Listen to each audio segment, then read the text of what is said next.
Hello guys, তোমরা সবাই কেমন আছো? আশা করি তোমরা ভালো আছো। আমিও মোটামুটি ভালো আছি।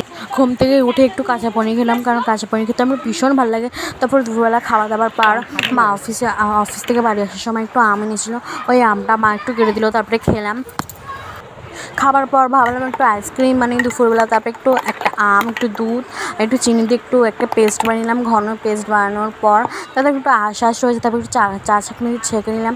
তারপর একদম ঘন একটা ব্যাটার হয়ে গেলো। ওর মধ্যে একটু আমার যেহেতু আইসক্রিম করার যেই ইয়েটা হয়, বাটিটা হয়, ওটা নেই আমার কাছে, তাই জন্য চা খাবার কাপ আর দইয়ের কাঠি দিয়ে আমি শেপটা হইলাম, মানে আইসক্রিমের মতন শেপটা দিয়ে দিলাম, দিয়ে ফ্রিজটা রেখে দিয়েছিলাম।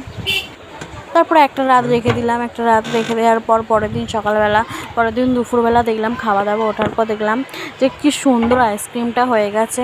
আমি বের করে নিয়ে এসে একটুখানি খেলাম, দেখলাম খুব সুন্দরই হয়েছে আইসক্রিমটা। দেখুন আপনারা, ভালো লাগলে লাইক কমেন্ট অ্যান্ড সাবস্ক্রাইব করে দেবো প্লিজ। আমরা পাশে থেকো, তাহলে আমি সাপোর্ট করবো, কী করে বলো।